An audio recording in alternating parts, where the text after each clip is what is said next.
It's all right. Let's get the word out.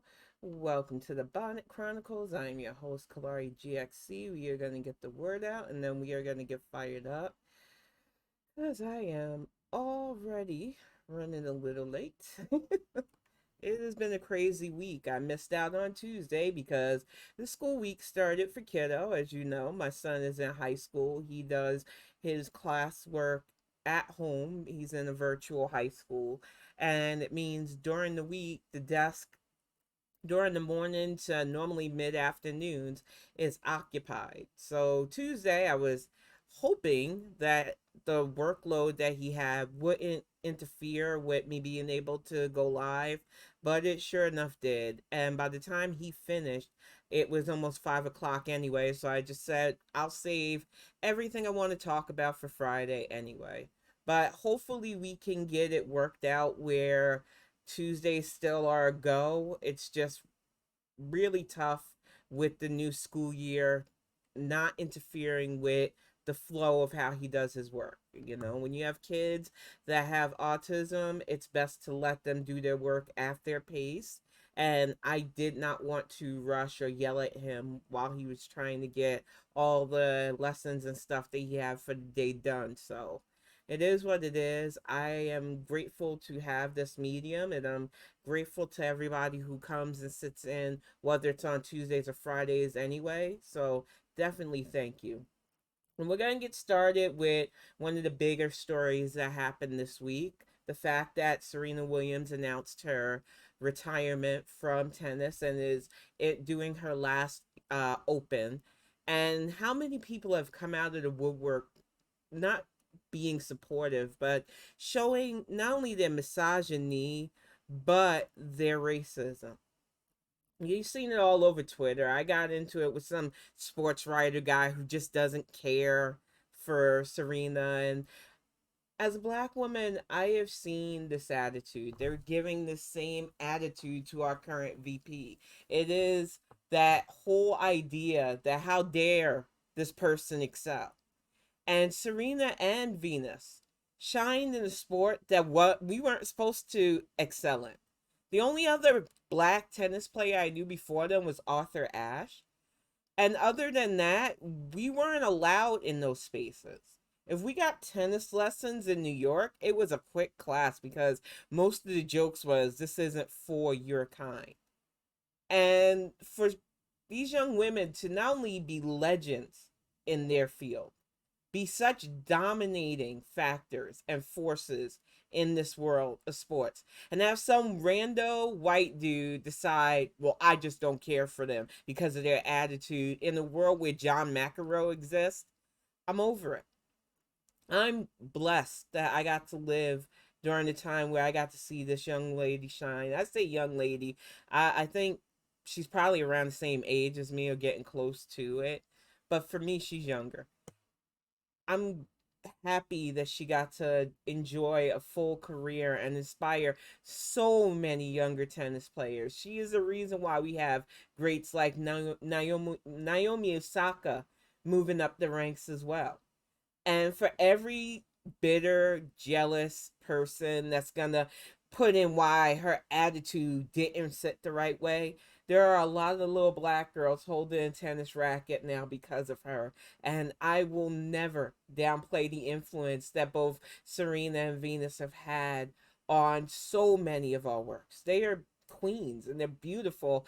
And I'm happy that she's going out on her terms. And I am glad that she is never going to let some rando guy on Twitter define who she is. And welcome to the chat, Terry and Tico. And it's just been a crazy week of people just weighing in whole ass wrong on people like Serena Williams. And then, you know, you got the opposite side. You've got assholes like Ari Spears who decided that this was the week he was going to pick on Lizzo's looks, only to find out that him and Tiffany Haddish might be in some deep legal trouble for things done with minors. And it's like, I feel like our society keeps rewarding and elevating people that we shouldn't. We keep elevating awful, which is going to lead right into the political talk, instead of promoting the peace and tranquility and equality that we should be striving for. And it's got to stop. You got a man that literally looks like, not only, he is definitely not the poster child of health. I say this as a big person. If you're going to be a big person, you don't need to be punching at anybody else. That man called Lizzo a very insulting thing, looking like a whole ass sack of ashy trash. And then you come up with this article that pretty much paints him and Tiffany Haddish in predatory light. And it's like, dude, we don't need any more infamous, famous people. I'm sick of it. Hollywood really needs to be put on notice. If you're dirty, we don't need you. If you gotta attack kids, we don't need you. If you're a rapist, we don't need you. And if you're gonna attack somebody on looks, brother man, you are not in that realm. I didn't even remember you existed until you came for Lizzo, and you weren't even that good when you were on Mad TV. You're not even one of the remembered cast members. I remember when I did remember him on Mad TV, he was always one of those featured people. He wasn't really a star. So I am begging people, stop amplifying, elevating, and giving these fuckers platforms. They're awful. They have showed us who they are. They do not deserve constant stardom. And then you have the opposite spectrum, somebody who was a star, who probably still is considered it, Chris fucking Rock, who decided that it would be the week to bring up Nicole Brown Simpson's death as a punchline to why he doesn't think he should come back to host the Oscars again. And we told you that man was trash. So many people were up in my face, upset about the YouTube video that I did, congratulating Will Smith on the smack, saying that Chris Rock fucked around and found out. So many of you had the vapors because, oh, it's the Oscars. No. And then you heard him come out of pocket for a horrible crime because Chris Rock doesn't care. And that's the problem with comedy in a nutshell. If they ain't punching down, they're lashing out because they're a bunch of insecure assholes who get a laugh and chuckle because we're all a bunch of insecure people about something. And you didn't think it was a big deal when he legitimately, on global scale, went after Jada Pinkett Smith, because who cares? She's just a black woman, right? But the moment he went after a dead white woman, bets were off. We told you Chris Rock was trash. We warned you what men like him do when they feel like they're untouchable. The shit that he allows because, hey, as long as it's funny. There was nothing funny about that comment. It was very stupid and insensitive, and honestly, he needs another smack from Will Smith as far as I'm concerned. But this is the crap that you elevate, and I've said it before and I'll say it again. We have got to stop standing trash. It was fine back in the day when we all didn't know any better, allegedly, and I'm going to get to that tonight because that excuse has been floating around way too much. And I was going to talk about it on Tuesday because the topic of sundown towns came up. And once again, well-meaning folks asking questions like, well, what's a sundown town? Like, yous know. Yous try to act like yous don't know, but you know. So I'm going to give you a lesson on what a sundown town is. I'm going to give you a lesson on why here in Michigan we still have these places. And why the luxury of not understanding and not knowing is no longer acceptable. We are tired of telling you. And I'm tired of people acting like, oh, I just didn't know. They literally have shows about this shit. How going into these towns after a certain hour, if you're black or brown, means you could literally end up dead. There is absolutely no excuse for the collective ignorance of certain people who just want to act like, oh, no, I've never seen racism, so racism can't be a thing. It's a thing. And if you spent all day today and the last few days jumping into black people's mentions talking about why you's always making things about race, as you's attacked Meghan Markle for daring to have a podcast and very openly talk about her relationship with former Prince Harry, and how people literally attacked her for being a biracial woman, which she didn't have to deal with. She even addressed the full-on colorism that her and Mariah Carey acknowledge as biracial women, acknowledge as Black women who understood that because they can claim biracial heritage, that they were giving a certain amount of privilege. And so they had to be around white people who wanted to remind them that they're less than.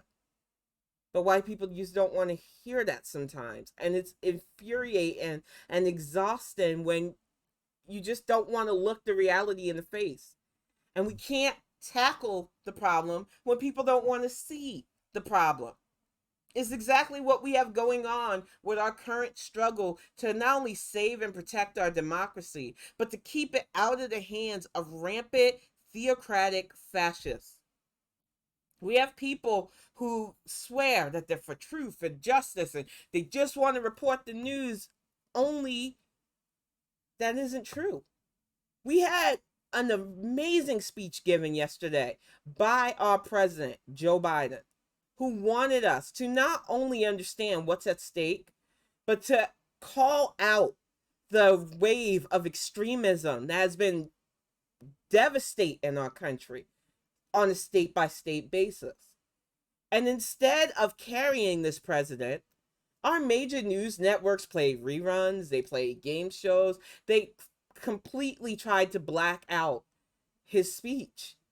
And the shameful thing about this is they've literally let the man who's sitting and accused of both treason and espionage constantly get airtime. They run his rallies still. Anytime he puts something out there online, it's all over the place. But our literal leader, the man that we all elected to be our president, gives a speech that not only speaks to those of us who believed and voted for him, but wants to let it be known that we are not going to take this fight for our democracy laying down. And our major network said, no, we can't be bothered. It's the same thing with how they keep trying to figure out a way to downplay the fact that a former president took classified material to an unclassified area that was his private residence. You can't make this stuff make sense. And even his closest, like Bill Barr, is coming out talking about, this isn't good. You can't spin it. They can't find legal representation. The few that did represent him are now in trouble for what they did because, like I need to remind you, espionage is highly illegal.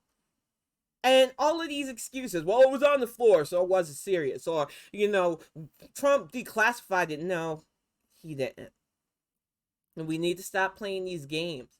But I noticed this almost 4 years ago, maybe even before that. Our media stopped being about actual news a long time ago. I feel like it truly died for television news when Peter Jennings died. But printed media has always been touch and go at the hands of whoever's money's behind it. And knowing that so many of these news entities are owned by very wealthy people who are not only out of touch with what people need and want and desire, but also don't seem to care if things are chaotic because they think, well, if things are bad, people will click on things. People will buy books about how bad things are. People will support this writer who survived fascism, and it's tiring. We need stability. So many of us have struggled through superficial societal barriers, through shit that's no fault of our own. And we're fucking tired of watching you put idiots in charge that do things like what's going on in Jackson right now. If you live in Jackson, Mississippi, you are going through a water crisis that is completely Tate Reeves' fault. And you also have a state that gave $77 million for supposed speeches to Brett Favre. I don't understand it. I thought conservatives were the party of fiscal conservatism. Yet millions of fucking dollars is constantly disappearing under their watch. It's a lie.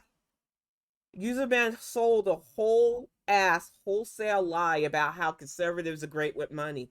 Yeah, they're great with taking your money and then telling you that it is your moral obligation to continue to fund their coffers. That's why Rick Scott and Mitch McConnell are duking it out with each other online and in media stuff. That man who stole from Medicaid and Medicare in Rick Scott literally was given the bag of RNC money. And it was like, why did you put that fucker in charge in the first place? And that is why all of a sudden his trips to Italy and being on a yacht was leaked to the press. It is a mess. And instead of our media portraying it as the GOP in disarray, they act like nothing is going on. And really, Terry, it's amazing how many people still don't understand that $140 million in RNC money gone. Rick Scott goes, oh, that was fees for campaigns, and Mitch McConnell's been attacking Republicans that are running, and that's more of the pressing issue. And it's like, no. The pressing issue is that you let a thief hold the bag for your whole ass party, and now $140 million is missing. And these are the cats you want running our states. Exactly, Terry. I remember when Rick Scott was in Florida. I lived in Florida during his disgusting tenure. He was a creep then. He's still a creep. And the fact that these idiots let him run the financial aspects of the RNC doesn't shock me. They don't have their best. They never really did. This is still the party that gave us Trump. And all the people that they want to financially support are loyal to him, not to the party. And it's frustrating at this point. So I ask, like I ask almost every Bonnet Chronicles, if you are still a conservative, what is the driving point at this point for you? What is their selling point besides the racism? Because you can't convince me. It's definitely not the fiscal stuff. They vote against everything that could give you a better leg up. And then they try to sell you a shit sandwich and tell you that it's gourmet. They rally against any social programs that would make all of our neighborhoods safe and more stable. They want to crush the so-called middle class under the financial tax burdens that wealthy people should be paying because they hope to be wealthy and stay wealthy. It is a fucking mess. So if you are still pro-conservative at this point, I know you think that you'll be all right no matter who's in charge, but it does matter. And we are shown in races like Alaska, bye-bye, Sarah, that we aren't taking y'all's crap anymore. I seen that video of her finding out that she lost in that really way too small leather jacket, looking like, why am I here? Like, how are you having a sheet cake for a so-called win? It looked like a sad PTA gathering. And it was a sad PTA gathering. Pack your shit. You're no longer a politician. And Alaska has elected its first. It blows my mind how many firsts we're getting this year. Because Alaska has had an indigenous population since its inception. But the state is finally starting to realize that maybe the people who live here should have representation that reflects them. And I hope that people understand that this is just the beginning. The Republicans play a really dirty hand. Welcome to the chat, Fighter Eater. I don't think she understood. She pushed really hard to be heavy pro-guns, heavy pro-Trump, the big lie. And Alaska said, we're done. You're not smart enough. You're not popular enough to be this wackadoo. And our state can do better. And I think a lot of Republicans are starting to realize that. You got Republicans left and right in both House and Senate races completely changing their tune on women's rights. They were all at first pro overturning Roe versus Wade until the poll numbers came in, until the primaries came in, and their turnout is not as strong as they think. Because whether you like it or not, we women vote. And we don't want you restricting our rights to medical choice. And I know that some of you think, oh, they're trying to usher in the Gilead. No, it ain't gonna happen on our watch. And I know some people have cutesy terms for November and everything. Turn out.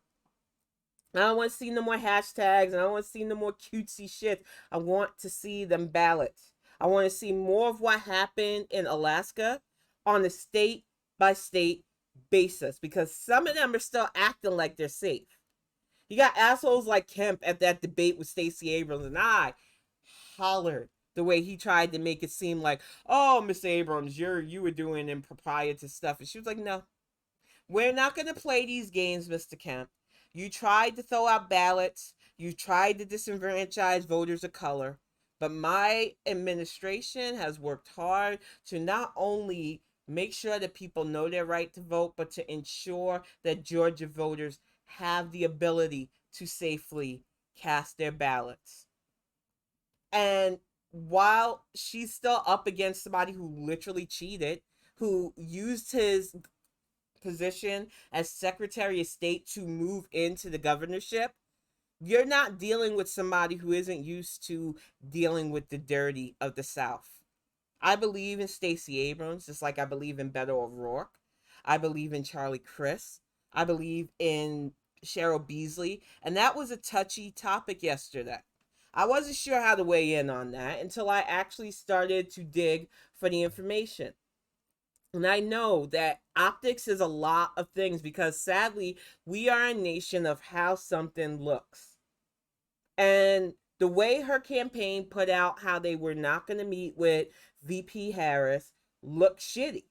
There's no other way of getting around it. When you're like, we're not going to meet because we have campaigning to do, that's a bad statement. You could have easily mitigated so many people who record skipped at that by saying it is literally illegal for us to meet up while we are doing campaign stuff, which is the truth.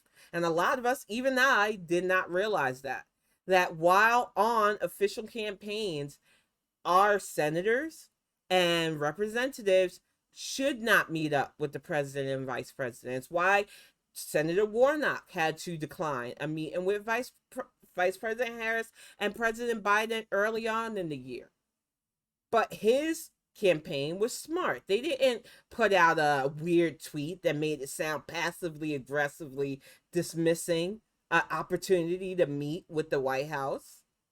That's why I said who you have running your campaigns matter. And Cheryl Beasley has idiots running her campaign right now. Idiots that could cost her campaign funds, and they're going to have to do damage control now. This is the kind of stuff that we cannot afford when we are looking to really get our House of Senate where they need to be. Get people in that want to do the job. And I understand that a lot of us, we're not in politics. So we don't understand all the laws, rules, and ethics. But that is why it is on these campaigns to be smarter with how they message. Because it is, sadly, still a largely percent visual game. And the problem with it being the visual game is any kind of bad optics could completely kill a campaign that has momentum. I like Cheryl Beasley. I think she could be really great for North Carolina. But I do not like who she has running her campaign right now. Because that statement put out on Twitter, that shit lasts forever. And there were a lot of people that I respect that said, you know what? I'm not going to run her campaign any more funds. That is the damage of not having clarification when you put a statement like that out. Making it seem like your campaign is more important than continuing to show a strong, united Democratic front. And like I said, a lot of us didn't know until it was pointed out by officials that it is a compromise and an ethical violation for her to meet up. We didn't know that. And it would have been nice to have the campaign say, we would have loved to have met with VP Harris. Once we win our campaign, it'll be nice to actually visit and talk about North Carolina stuff. But for now, because of optics and because we do not want to compromise our campaign or the White House, we cannot risk meeting up. Yes, it is a lot to say, but it would clarify that position so much better. Like I said, we are in tough races because nothing's guaranteed. They are literally running a walking, talking vegetable against Senator Ralph Warnock. All bets are off. As long as this puppet is willing to say what the GOP wants him to, they will literally run somebody who really should be getting his brain checked for CTE as a actual viable candidate for senator. And if you go by Georgia polls, white Republicans are turning out in masses to support this man, even though he yells at things like trees. Even though when you listen to him in interviews, it's painful. And I, for one, do not take for granted how many people will still try to stay home. We cannot afford to sleep on this, y'all.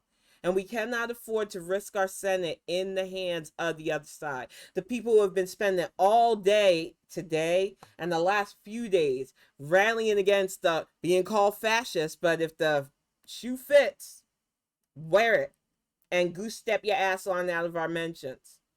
So many of them were up in our fields. They came out like woodwork.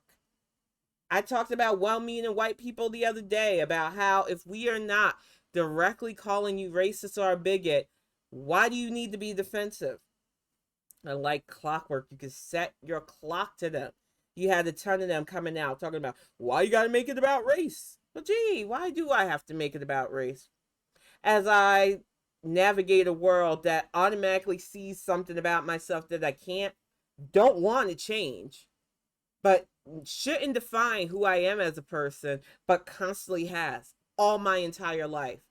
Why would I want to make things about race? Because racism is a fucking toxin. And you can't just ignore a toxin as it poisons your society. And it's always the people who are vehemently racist that benefit from the instability that racism causes, that want to downplay when we confront racism by saying, why are you talking about it? Why are you continuing it is how I want to counter them. Why are you enabling it is how I want to counter them. But honestly, I just don't want to engage your kind anymore. So just another warning, because I don't think some of you get it.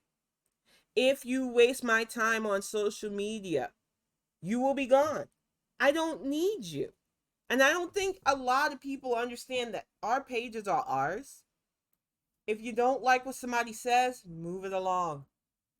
If you don't agree with them, move it along. I am not going to waste the limited amount of energy that I have on this earth constantly in a state of arguing with people who want to see me dead for something that I have no control over. I don't have enough room in my headspace for their hateful nonsense. And if they're going to waste their one interaction with me to say something stupid or bigoted, they're gone and forgotten. And that's the way it should be. We have spent the last few years, and I know I am not alone in this, dealing with these types because this is how they get their dopamine hit. They slide in, they say something asinine, they get you to argue with them or pay attention to them, and we have got to stop engaging their harmful, hateful stuff. Their boy is going down for espionage. Several of their family members are probably in jail for January 6th. The conservatives aren't doing well. So why give them any kind of win by letting them get under your skin or get upset by the stupid amount of trolling that they do online? They're losing jobs left and right, losing acting gigs if they're one of those unfortunate actors who decided to throw all in MAGA. Karma is coming around to collect its due for these people. So just let karma do its job. We do not have to waste the limited amount of time and energy we have in the day giving them the attention that their peers don't want to do. Why are they bothering us anyway? I thought they had True Social. Oh, I forgot Trump didn't pay the bill for that, so that might not be up for too much longer. They're whining about being owed millions of dollars while he rants and raves and does all caps tweets on there because they stole Twitter's format for it. It is freaking messy. But to get back to the nonsense that our media has been going on, I said it earlier on Twitter, and I mean it, because the amount of back and forth from mostly white guys has been astounding. This guy, Dan, which I know his point wasn't to ding the president, but it's just the fact that our media chose this as the narrative to run with that got on my nerves. The Marines in the background of the president while he's giving the speech. Now, I know that most of us took civics, government classes in high school, some in college too. That you understand that the president of the United States is literally called the commander in chief.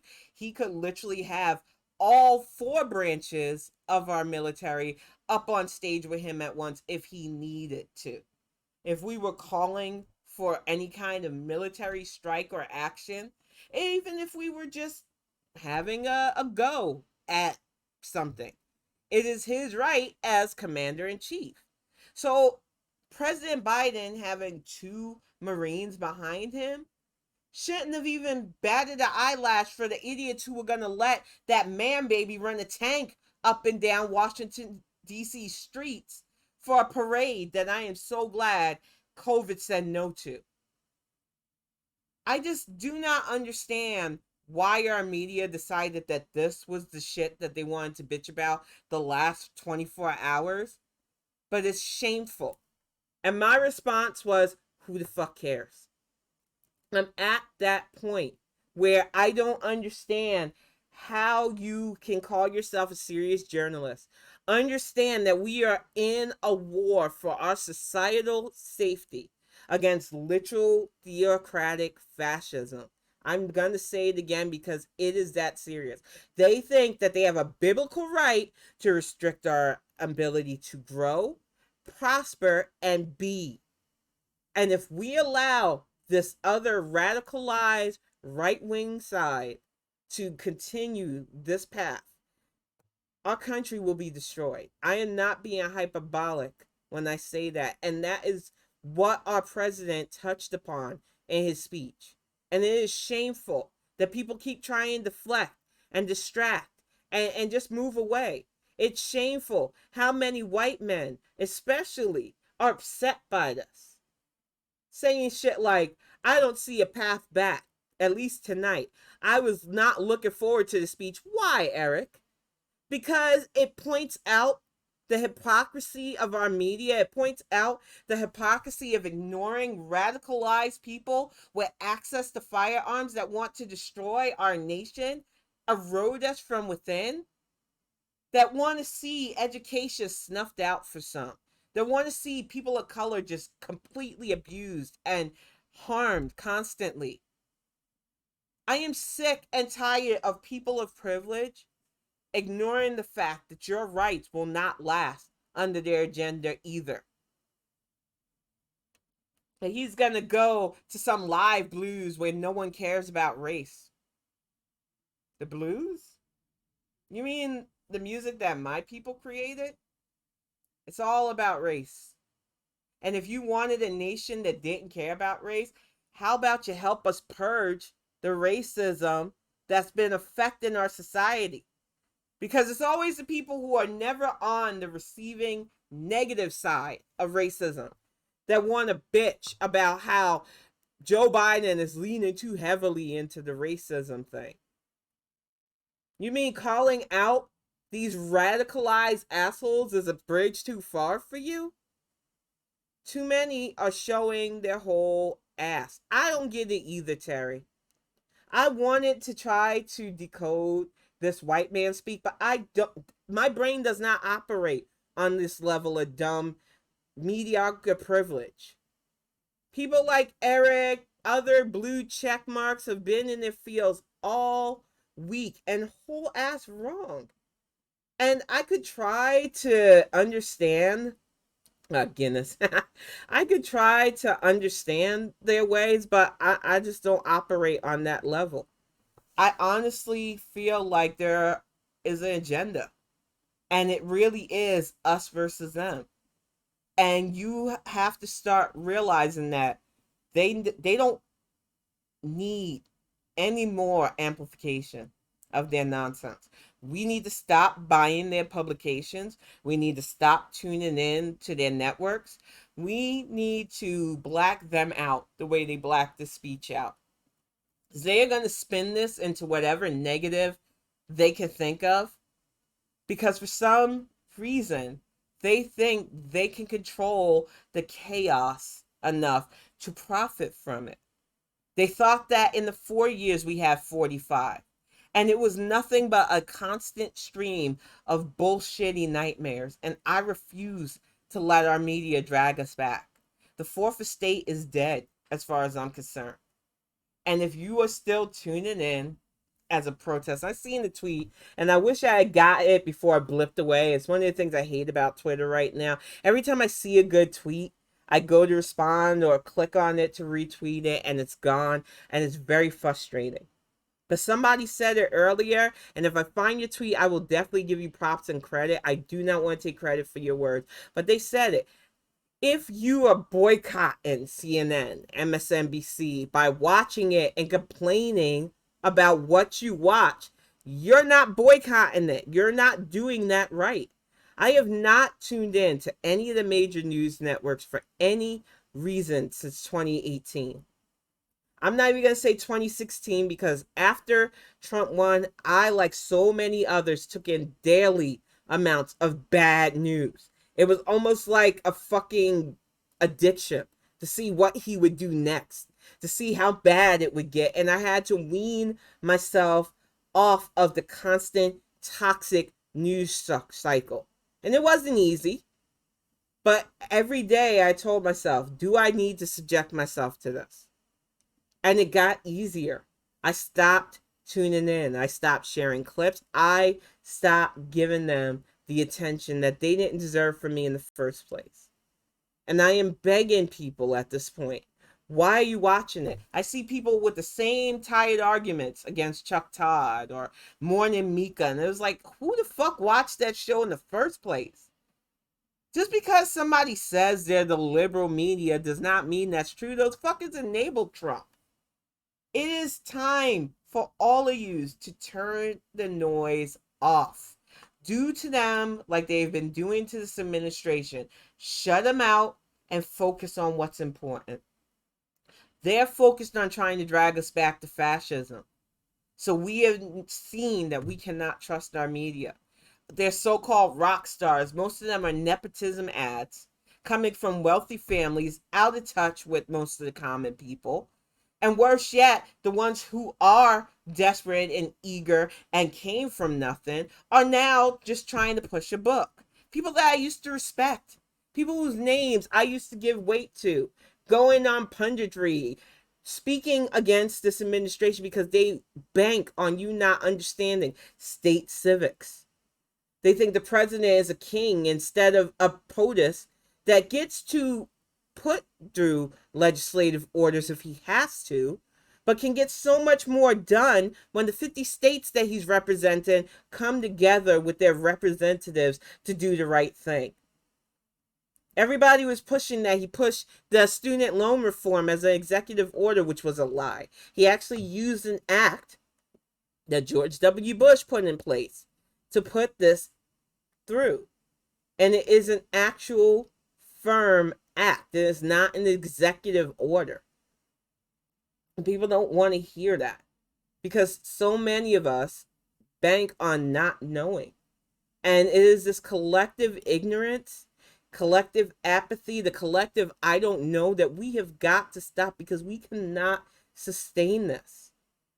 Education has been taking a constant hit.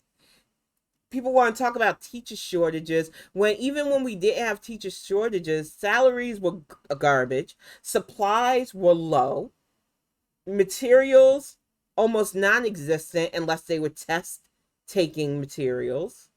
And that was all due to No Child Left Behind, which was set by Republicans. They purposely wanted to destabilize our school system. Why? Because they knew they were breeding a whole bunch of religious zealots who will pull their kids out and put them in private, I don't even want to say religious schools, because there is no faith that pushes the amount of hatred, ignorance, sexism, and closed mindedness that these people want to push. It is a dangerous level. And if we leave them unchecked, they will continue to create generations of closed minded, angry bigots that want to keep our society destabilized. I don't say this stuff easily. Some of my old, dearest friends, I feel like I watch them get lost to this, lost to that need to belong to that collective of conservatism. They feel secure because everybody around them looks like them, thinks like them, acts like them. They ignore the jabs if they don't have a lot of money. They ignore the jabs on when they struggle and people are like, well, if you did this, you could have more. They ignore some of the darkest, dirtiest stuff that goes on around their church circles because you just don't talk about it. And it's sickening.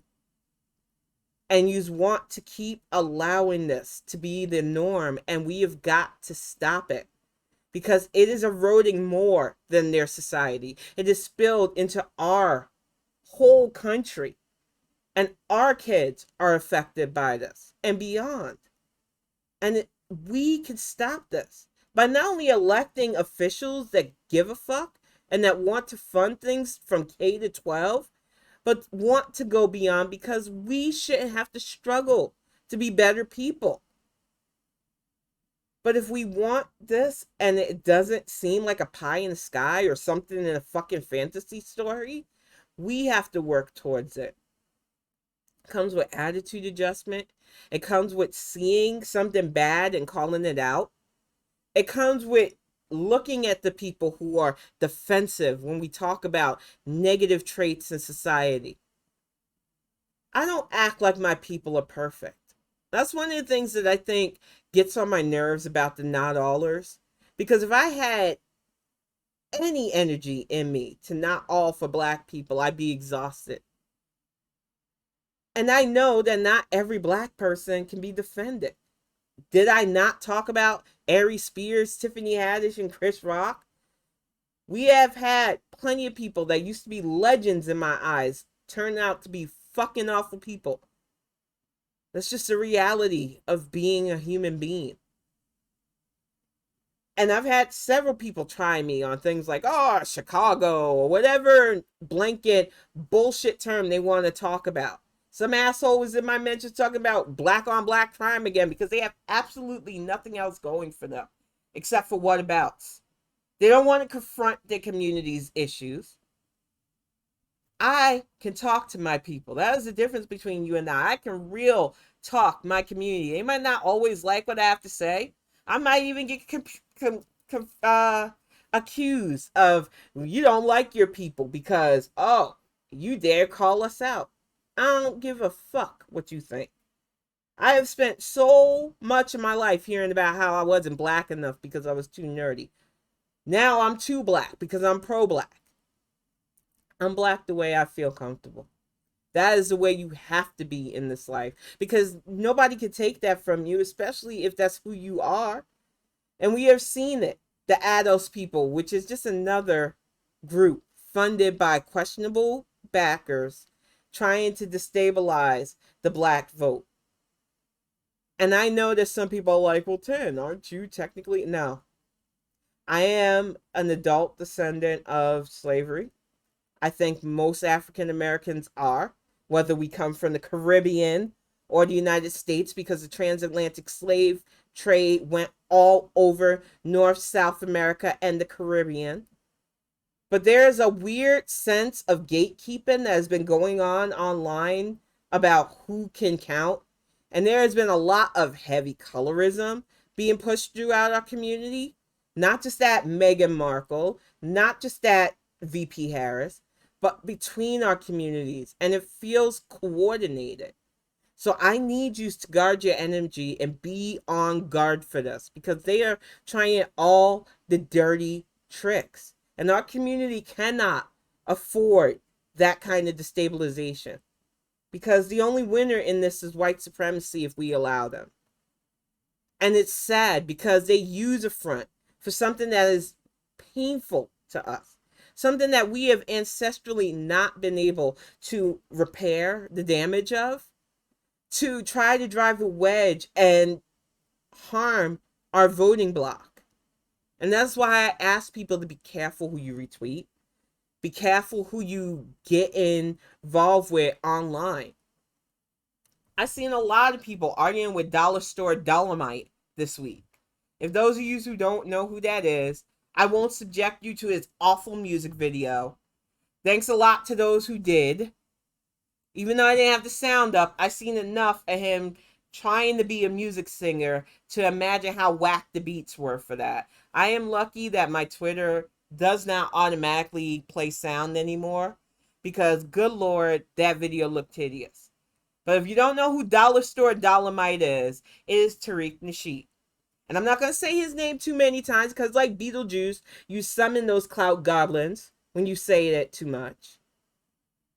But he's out there pushing anti-black blackness, calling out the VP, calling out biracial people, when last we checked, his wife was biracial, therefore his kids would be considered biracial. These brothers are full of sexism, self-hate. When they talk about black women, it's disgusting. That man put out several albums talking about how we need to wash our ass, and you've elevated him. And if you really dig deep into who he is, there's a good chance that he is nothing but a government informant put forward to destabilize our community, and you keep coming out of pocket for him. Y'all need to do better. And it's the same with the Kings, who are now relationship counselors. And it's like, I get the hustle game is strong. I grew up in a family of hustlers. They wanted to get that money. I don't normally hate on that. But if you were still giving Sean King and his wife money, especially to counsel you on how to be better at marriage, you're a fool. Stop coming out of pockets for these players. This is ridiculous at this point. You want to fund something? I wrote a book. My first in the Human Evolution Project series. We are raising the money. The Kickstarter link is right there. We are up to almost 3K. We are trying to hit 10K before the end of the month. The reason this story is important to me is because I do believe that for our species to survive, we are going to have to evolve. We do not environmentally take care of our planet. We do not take care of ourselves. But I do believe that there is digital technology, especially, that is our future. And honestly speaking, it was fun to write this story, and I would love to see it in a more spread format. Translated versions cost money. Getting this audiobook recorded cost funds, and everything will help get that done. So if you want to come out of pocket, instead of giving it to a questionable grifter like Dollar Store Dolomite or the King's Relationship Fund, because you have to wonder if that fund is for saving people's relationship or if it's for saving them. Because they put out a whole ass thing about how they've been together 25 years and they've moved over 20 times. And it's like, so you don't have stability in your life, and what? You're trying to teach people that despite not having home stability, use a relationship experts? Get the fuck out of here. What is going on with this world? I feel like we're in that weird, bad multiverse that we're losing amazing people. We just found out that Jane Fonda is tested positive for lymphoma. It feels like all the bad karma has hit our section of the universe, and I'm kind of over it. And I want people to stop elevating, standing, and supporting frauds, and start looking for actual genuine people, especially when it comes to what you ingest with social stuff, with politics stuff. There are some people trying to predict how November's going to turn out, and I'm hopeful. I'm not going to lie. Because of the way the GOP handled these last few years, I would like to think it woke a lot of people up. I would like to think that the Supreme Court's nonsense with Roe was a slap in the face to everybody who just didn't want to talk politics before, who thought that they would be safe for their status, that realized that no. The rest of us didn't need January 6th to realize that we were under attack by a radicalized faction, but it did open the eyes of some of the more well-meaning, polite types. We have to take this seriously, though. Nothing's promised. I lost my friend not even a month ago. COVID's still a thing, and we cannot afford to play around with our chances to not only stabilize our society, but to get smart people running things so that we can tackle all of these plagues. Not just the viral plagues, but the societal plagues that people want to ignore until it's in your face.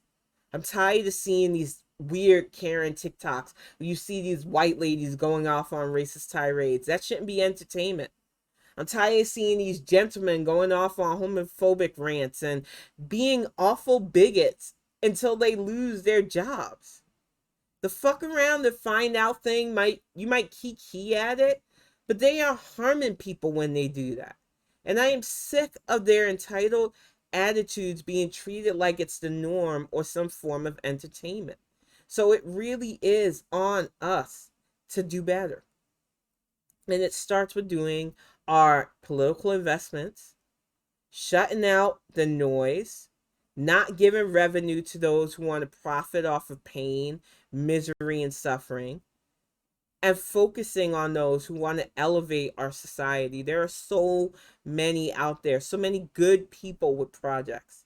My one friend, Dr. Ironclad, amazing in her research for, I believe, agricultural studies. And she puts up with so many people trying to tell her job. I have other friends in fields like socioarchaeology that it's just amazing. And I love that more smart people are coming together via social media and beyond to not only geek out in our fields and the stuff that we love, but to hopefully inspire people to pursue those things. You shouldn't feel ashamed to want to be smarter. It's shameful that we regress ourselves, especially as women right now. Because if you're too smart and wants better for yourself, you don't want the traditional stuff. And that's bullshit.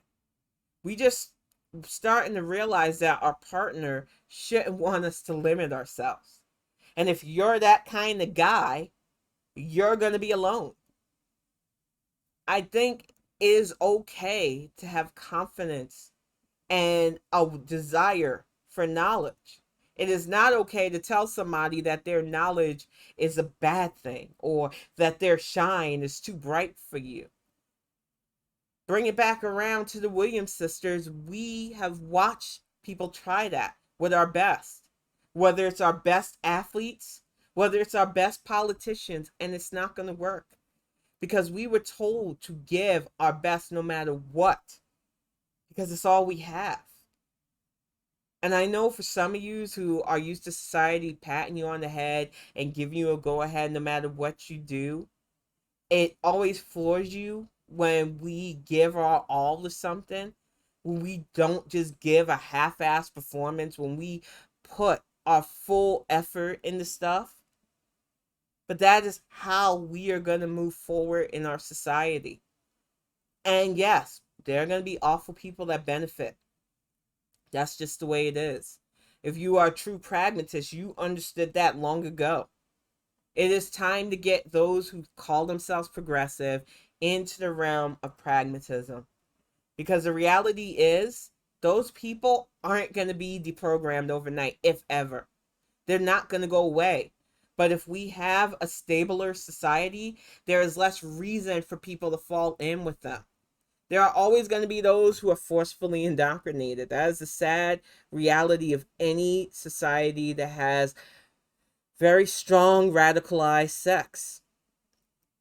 I wish there was a better way to handle them.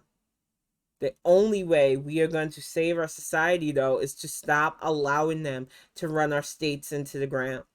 So if you are in a state right now that has a GOP leader, looking at you, Mississippians with Tate Reeves, looking at you, people under Kemp, people under DeSantis, people under Abbott, Kay Ives, and so many other wastes of space of senatorial and House seats, it is on you.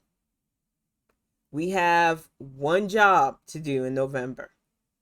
Turn out them ballots, replace these motherfuckers who are wasting our time, and get people in who will not only vote for the things that will make things more stable for us, but actually put in legislation that goes beyond. I know it feels like it can't happen, and it doesn't help that our media continues to try to push that narrative, continues to try to make both sides seem equal. We have to tune that noise out. There's only one side that allowed stuff like Uvalde. There's only one side that let stuff like these radicalized young men that go into places like Tops feel justified. One side that said, oh, we can't change the age of the people allowed to buy assault rifles. We can't even think about banning assault rifles because it's your right to own these weapons of destruction. Yeah, they are military grade weapons, but any Yahoo Meal Team 6 should be able to own it. And these are the people you got running your states into the ground. So it is on you. And welcome to the Chatter Caniverse. I hope you're doing well tonight. I just want people to understand that the solution lies within us. And it really isn't that hard. Have a little bit of political awareness, cast your ballot, and get somebody in that wants to do well for your state. We have to stop making the excuses of not being in the politics. Oh, it always leads to tension. It leads to tension because we allowed for so long these people who want to be openly hateful, openly bigoted, to be patted on the head. Oh, that's just the way it is. It'll die out in a generation or two. It hasn't. Because others seen how we allowed that to be the norm for so long that that's all they want. So instead of continuing this toxic behavior, it is time to move towards that future that so many of us have written stories about, so many of us watch shows about. It is time for human evolution to begin. And it starts with our own work. We need to work on ourselves. There is absolutely no reason in this digital age why people shouldn't be learning new things. I know people go, oh, I don't have time for it. I don't have time to learn a new language, then. I don't have time to learn about stuff. But they can tell me every character stat about some Real Housewife. I don't know fuck all about any of these reality shows. I'm sorry, y'all, not to shit on your favorite shows. I know a lot of great people who watch them. I couldn't tell you anything about that or any of those shows because I just don't have the interest. And I say that as an anime fan. You can ask me anything about anime and I'll give you a rundown of characters and stuff. So I'm not going to act like I'm shading those with fandom. But in between watching those anime shows, I'm learning both German, re-upping my Spanish, and Korean language because I figured one day when the world is not so plague-ridden, I would love to travel again. It is my goal to one day do an introvert's travel guide because I do love the way Kiddo and I used to travel.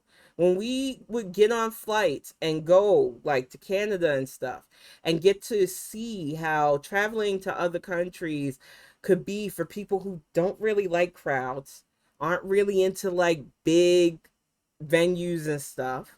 And I thought, wouldn't it be nice to have a guide for people who like the quieter side of travel, who want to see really nice things, but don't want to deal with a bunch of people in their faces? And I hope one day to be able to do stuff like that. And I think it's possible. But we have to become a better society. We have to stop allowing idiots to run our countries into the ground, especially. And right now, we have a strong national leader, but he has to be backed up by state representation. So that is on us. And I really, truly hope that we can do this. I believe in it.